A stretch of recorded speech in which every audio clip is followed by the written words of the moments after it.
True love for Jesus is what will hold everything and everyone together.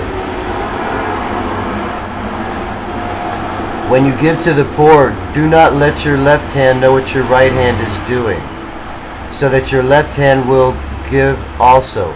This way you can give your whole self to those in need instead of just part of you. The people who say, "Who am I to judge them?" are only partly right. They are right about to judge them since they are doing a good enough job condemning themselves. But they are wrong about who I am.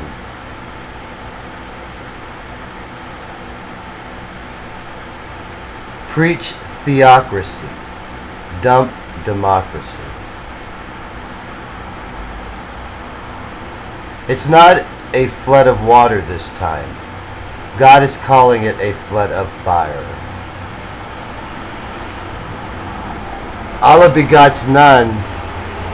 Well, Allah just had some children, us. Catholics and Protestants, the church is supposed to be one, not two. Let's set the record straight. Catholics are Christians.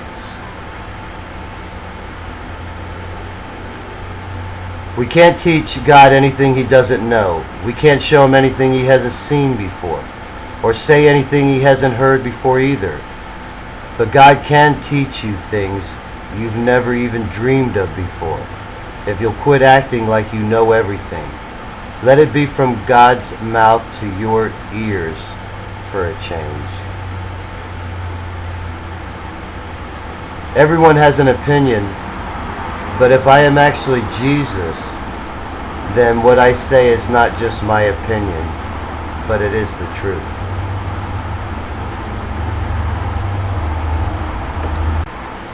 The two angels that visited Lot are the same two witnesses that came to me and told me to leave the old world and come to the new, because it would be destroyed. You have to earn the right to freedom of speech in the kingdom. And the only ones that will have the complete freedom to say what they want are those that I don't need to worry about them saying something ignorant. Those in a democracy have done a fine job of labeling all other forms of government as evil. Communism, fascism, dictatorships, a monarchy or two. I bet without even thinking about it, they could make themselves look the worst of all. Where else can you kill babies with impunity? Or have whatever kind of perverted sex you want? Only in a democracy will you have hell to pay if you try to take away someone's freedom to worship Satan. Good old democracy. Not. When the church finally says God is with us, then you will know that I really am Jesus, and then the Lord will save you. I don't come in my name, I come in the glory of God's name. That is why Jesus said many will come in His name, but you are not to believe them, because the real Jesus comes in His Father's name, not His own. I appear before you when you're willing to appear before me. I have not taken anything from the Bible out of context. I am actually putting it all into context. I never feel overwhelmed by loneliness or hopelessness, since I am always filled with God's power, presence, and grace. Why would you need to name a church after a saint, since the church is already named after the greatest saint to have ever lived? God's Church of Jesus Christ really doesn't need any kind of adjective added to it. It's already universal. It's already priestly. It's already baptizing. It's already assembling. Why do you need those words to describe it when it is already fully described by the most inclusive and abundant word ever given? Jesus Christ. You need to be extremely careful when you read what are supposed to be enlightened works of a higher spiritual level. The reason they seem hard to understand and way over your head is because you're looking in the wrong direction. They are not of a higher level. They are of a lower level because they are usually pure bullshit.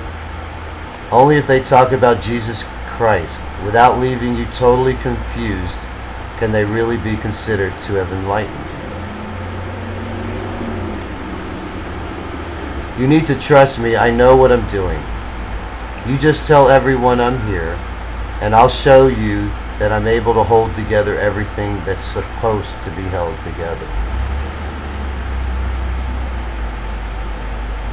I'm not antisocial. I'm actually pro-social. I'm just trying to make this place a whole lot more sociable.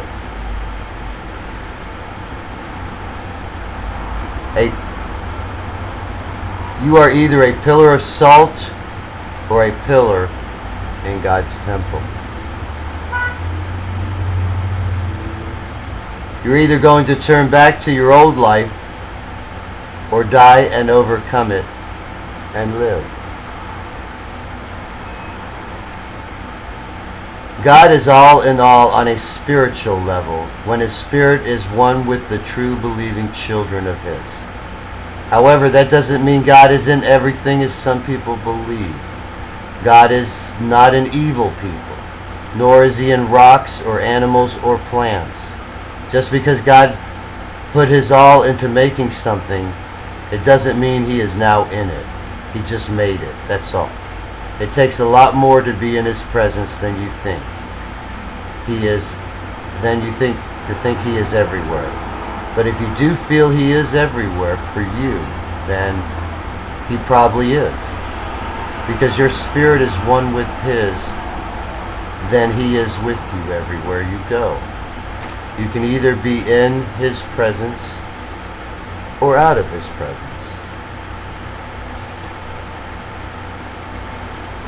About the only physical thing you'll find God's presence in is the Bible. And that's because He wrote it so you can actually feel Him when you read it. It was written to allow His presence to flow from it to you.